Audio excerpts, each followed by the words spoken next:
Well, here's Azerbaijan here, in Baku. Different spellings in different countries. You know, we're going to be heading to Astara, which is the border crossing. And then we're going to be going towards Bandar Azul. And then we're going to be heading through the mountain area here towards Tehran. We will get some visas there. Just note there's Baghdad there. But yep, we're after Tehran, we're going to be going along here towards Mashhad, where we'll get our Turkmenistan and visa in Mashhad. And then we're going to be heading towards Turkmenistan, which is here. And that's Ashgabat.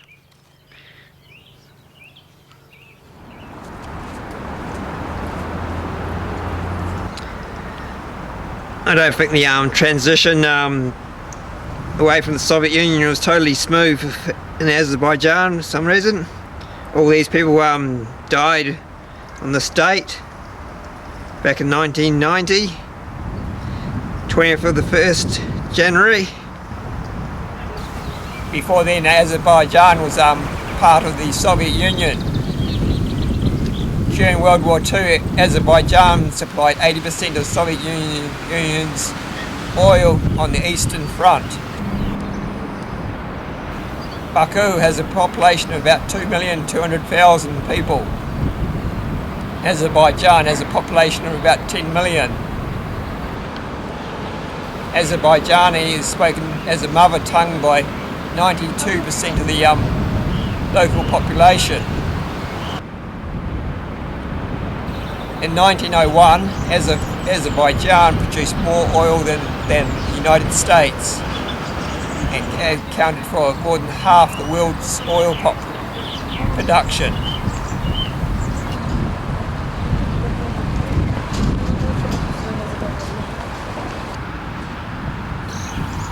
Azerbaijan proclaimed its independence from the Soviet Union on the 30th of August 1991.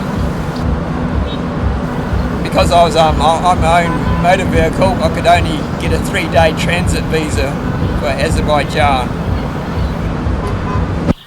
Azerbaijan shares a border with Georgia, Russia, Armenia and Iran, and a very small border with Turkey. Baku is Azerbaijan's capital. It's always good to leave a big city on a Sunday, nice and quiet, instead of the crazy weekday traffic. Well, as I was leaving Baku, another one of my ignition leads started failing. I had 2 ignition leads in my motorcycle fail within 3 days. So that actually led to a bit of time trying to isolate that problem.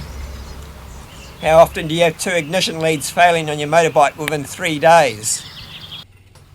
Well, we've now entered Iran.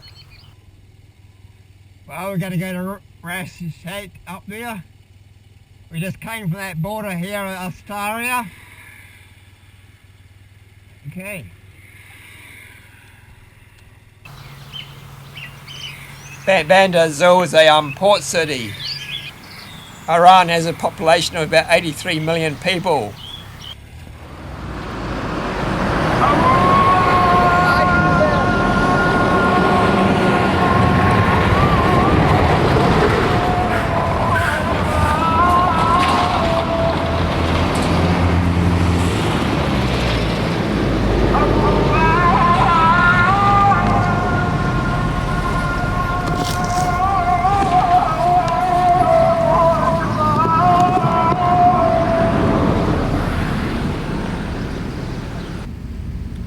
Well, we've arrived back in Iran, just crossed over from Azerbaijan.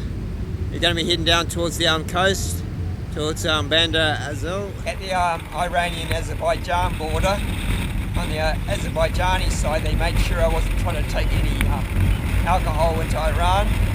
No doubt in the past people had tried taking alcohol into Iran and had their visas cancelled. Well, we've parked up here. We found a little bit of a valley to go up to find some shade under some trees. So I've been sleeping just down there or having an afternoon nap. We're not seeing a lot of greenery in the next few days, so or in the next 2 months I reckon. So we've got a little bit of lush forest here. on the Caspian side of the of Iran, the sea. Seems to have a lot of little motorbikes coming up here, bit of a bike trail. The Anglo-Persian Oil Company was a British company founded in 1908 following discovery of a large oil field in Iran.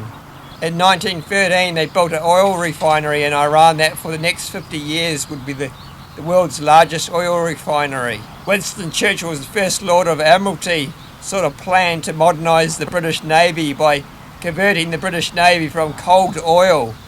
The British government purchased a 51% controlling of the company in 1914. The British government was the de facto hidden power behind the oil company because it had a 51% controlling share in it. Iranian oil workers after World War II, or around 1947, were only paid 50 cents per day. In 1954 the company was renamed BP. The Iranian government at that time wanted to nationalise the local oil.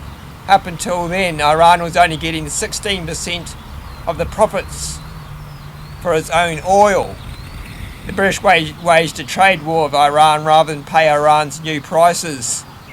In July 1951, the British drew up plans for an invasion of Iran in order to occupy the oil refinery called Abadan.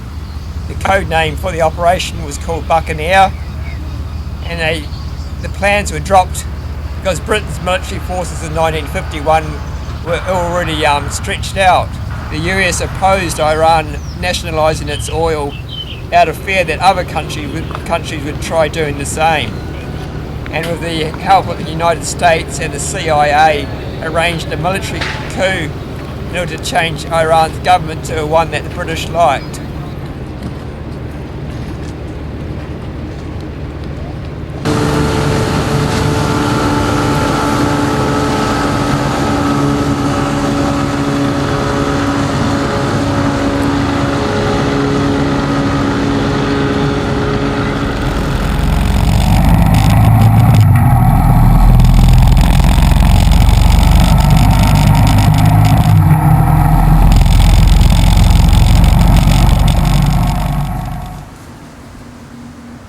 They do grow some rice in this part of Iran. Iran began its nuclear program with the help of Americans in 1950. The United States supplied Iran with a 5 megawatt nuclear research reactor in 1967. In September 1967, the United States supplied Iran with 5.5 kilograms of enriched uranium. They also supplied Iran with 112 grams of plutonium.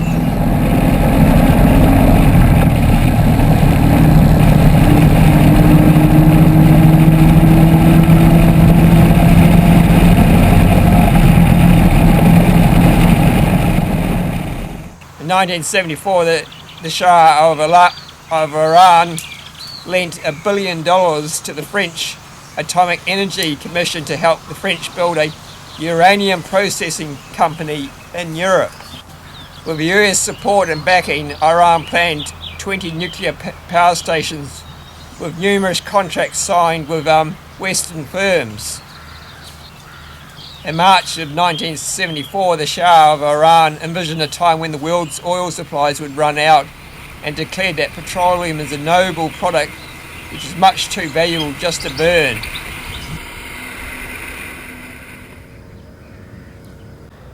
Well, this was last night's camping spot, found in the dark in a city about 150k from Tehran. It's an olive grove. It's quite probably exposed when people start getting up and moving. Other than that, got a few hours sleep.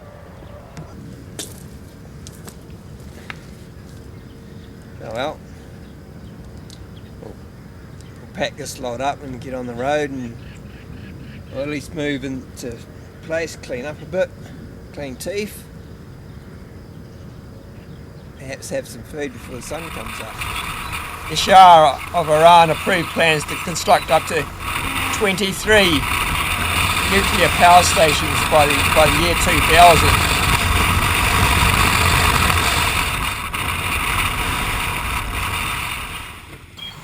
Tehran has a population of about 8.8 million people, or up to 15 million people in the metropolitan area. Tehran has some of the craziest traffic that I've ever seen, but you learn how to ride in this kind of traffic. Just have to be alert, like 120% more alert.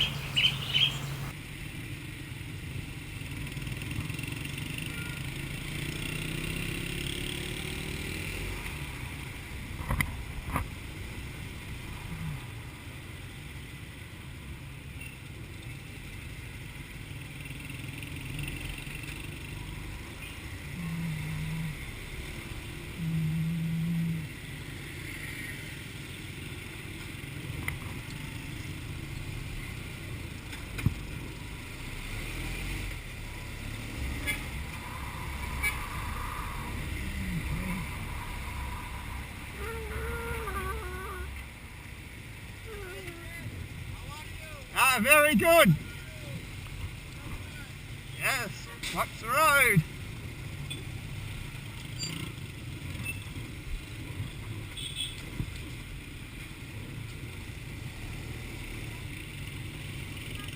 This is how we go through traffic. A little bit of cover. And we're away. Iran produces its own cars and utes, has its own production factory.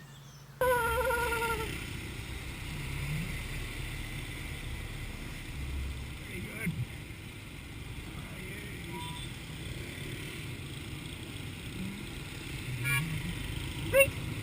Cross the red light for the timing.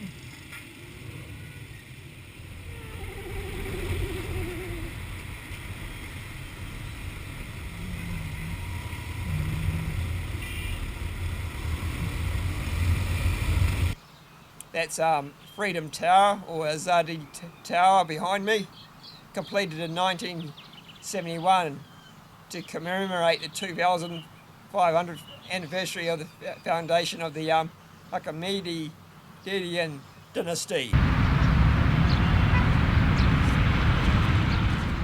And this is my room in Tehran, where I stayed for about 5 nights, paying about $20 per night. The sun goes against the evening wall, keeps it nice and hot during the middle of the night. We've just been rearranging my luggage. We want to keep the camera in one of these side boxes out of the sun, because the top box here just turns into an oven. And that we should be able to pick up my Tajikistan visa tomorrow. And we've got the wait for the Turkmenistan visa, which is the most important one.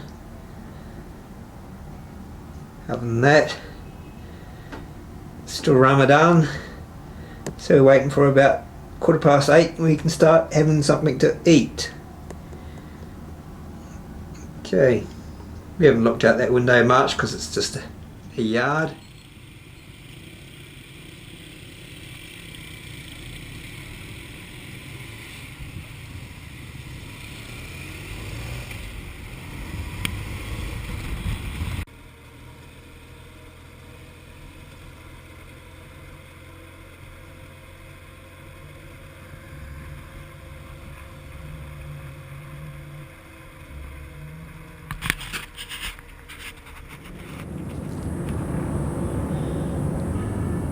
Well, we've left Tehran, picked up my Tajikistan visa there this morning. Just drank the last of my water. Hopefully I'll get some water down here, one of these towns here. We'll be looking for doing some freedom camping, hopefully in the mountains. At least we're out of Tehran. Seeing the traffic there is a bit crazy.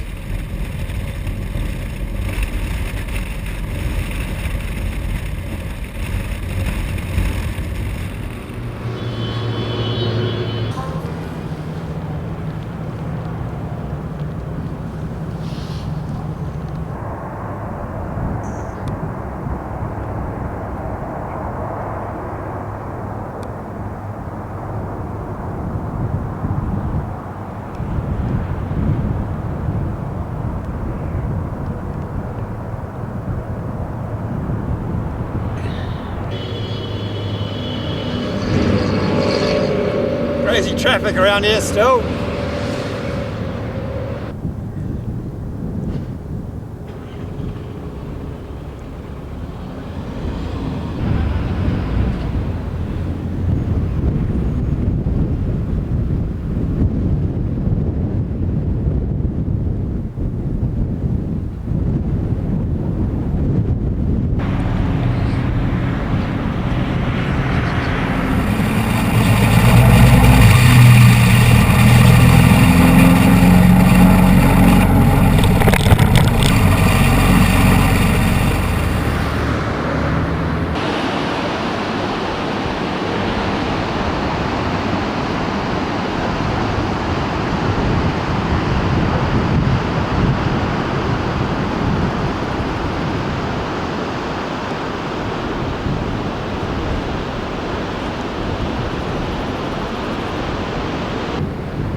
This is where we camped last night.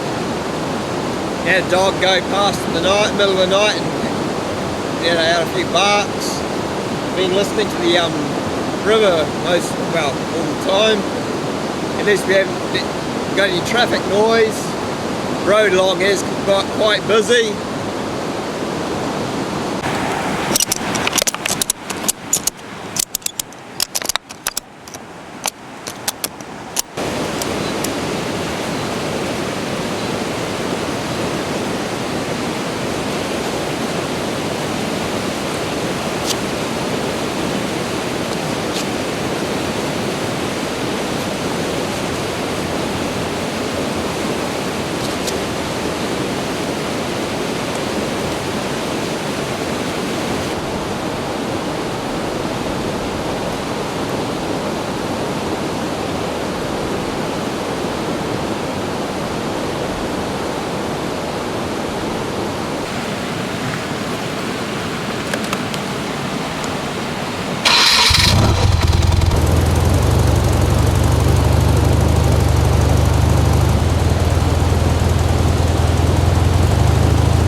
Morning. Well, we've got a reasonably relaxing start to the morning. It's overcast at the moment.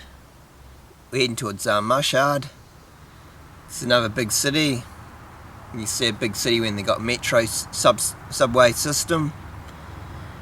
And yes, we're going to have to find some Wi-Fi or some local to show me exactly where this hotel address is. Other than that, we're not in any rush to get there. In fact, if we can find another night of free camping, It'd be great, but it's only probably about 400 kilometres away, so we're definitely going to be very close today, no matter how slow I take it. Right, we found this place to camp last night, going up a bit of a valley. We've got quite, well, average scenery, probably take some pictures, but other than that, last night we had some wild pigs go through the campground, sniffing away. Other than that, yeah, slow day, and apart from the traffic noise, a reasonably nice camping spot.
Well, we've gone up a bit of a hill, get in a bit of a view. There's a telecommunication tower just up there. They might not want me to go up that far. We're quite lucky, I think, with today's weather at the moment. It's about 10 o'clock and it's not too warm. Other days it'd be blazing hot. But yeah, really getting into the desert scenery now. We're probably about 350 kilometres from Mashhad. Certainly drying out now.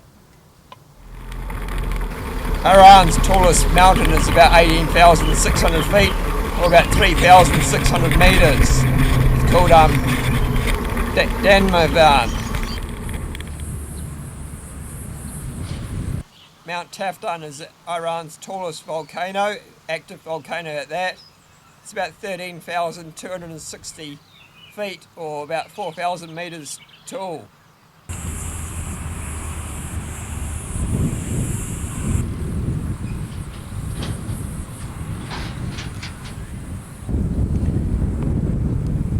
Freshly dug grave here.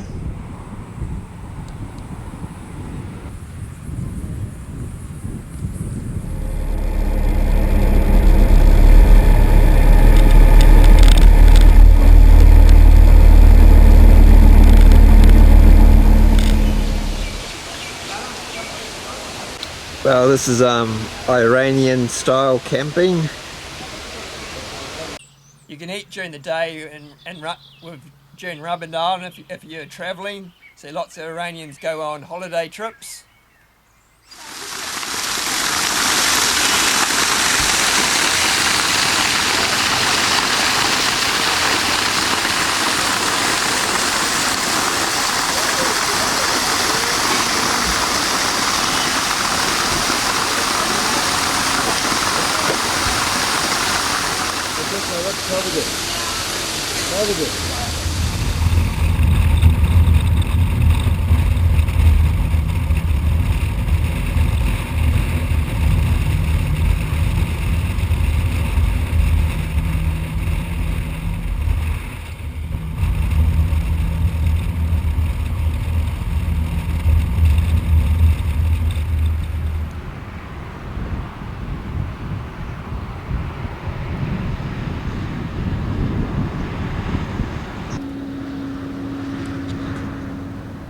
We found an old abandoned tank and a personnel carrier, maybe an old Soviet T-54 tank.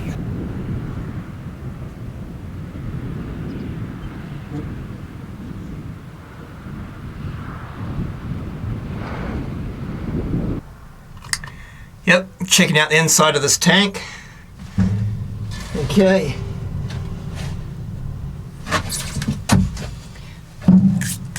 Hopefully there's no snakes or scorpions in here, or spiders.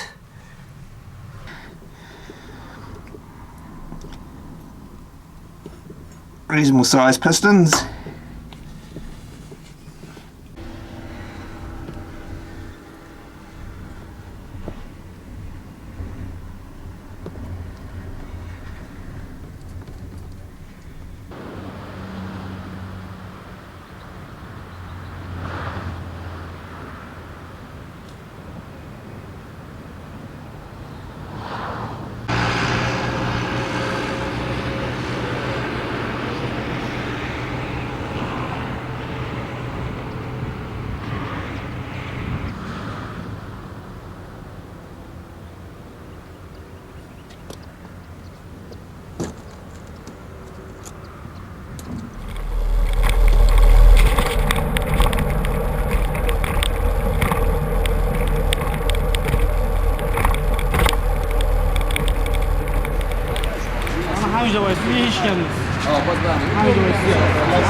Was 6 meter. Is that okay?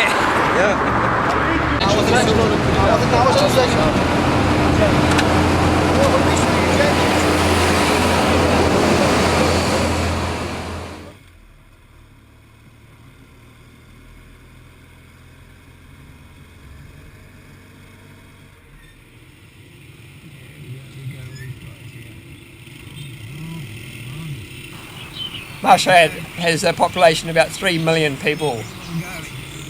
Mashhad is the second largest city in Iran. It has about 20 million pilgrims and tourists each year.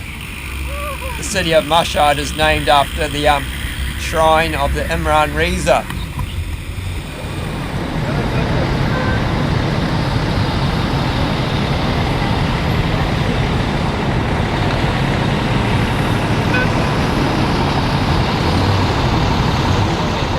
Homestay.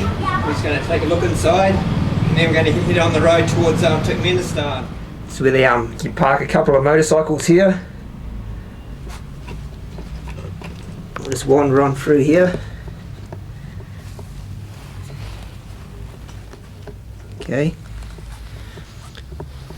I'm probably the last guest at the moment for the day, until some others might turn up later on. They've got a couple of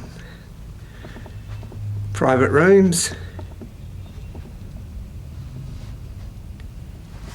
Some sites that you can go to. Ali and family. Feels a bit like you're staying in a carpet shop. My bed for 5 nights, where I went and sorted out the visa and for Turkmenistan. We'll go outside this way here, in the courtyard, through here.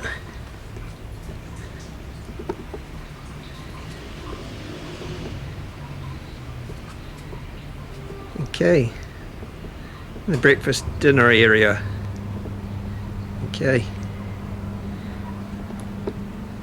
For this place, it's $10 a night,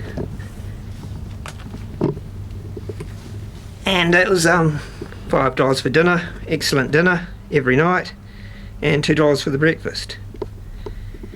Okay, we'll get ready and get on the road.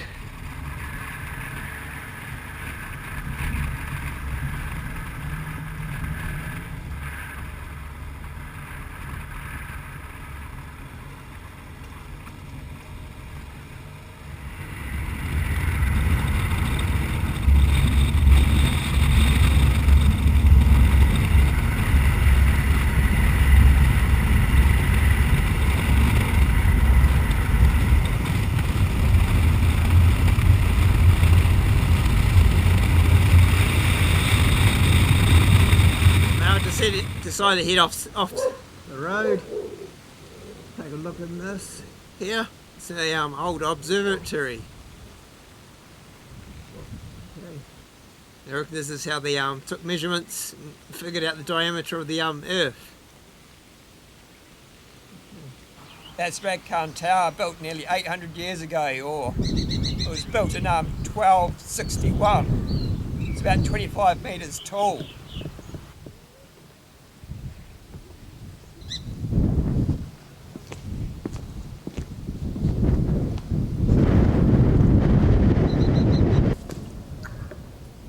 Well, we come inside this observatory. The walls are quite thick here. Apparently they could figure out the diameter of the Earth.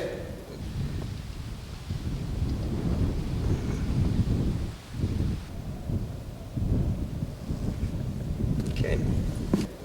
Certain time of the year.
Morning.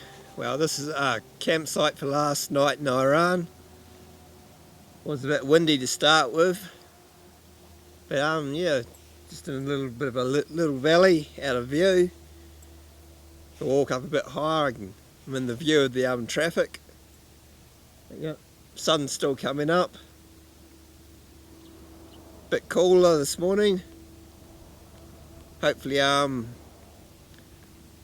it's not too hot in Turkmenistan.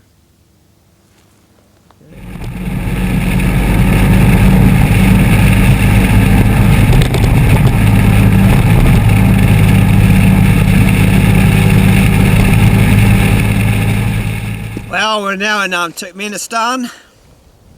Took a few hours to get through customs.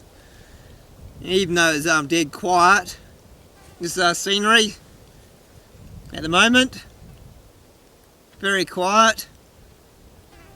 We're going to be heading towards Ashgabat. We'll spend the night in Ashgabat at the Grand Turkmen Hotel.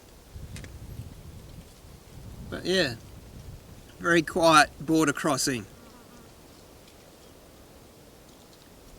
We've got some quite nice scenery. Okay, it's a bit of a different experience going for the Turkmenistan border crossing. Turkmenistan is north of Iran. Ashgabat is the capital of Turkmenistan. Turkmenistan has a population of about 6 million people. It became independent from the Soviet Union in 1991.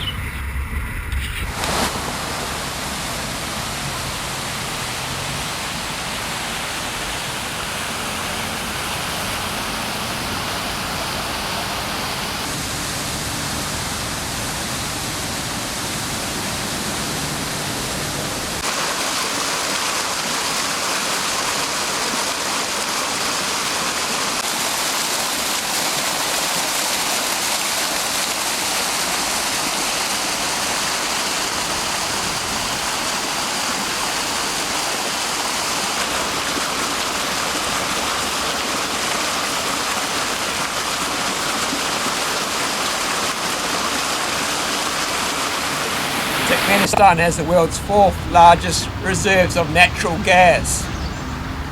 Satellite dishes are banned in Turkmenistan. Turkmenistan is the 3rd worst press freedom in the world after North Korea and Eritrea. It's also considered to be one of the 10 most censored countries. Twice I had photographs deleted by policemen that stopped me in order to search my camera for photographs.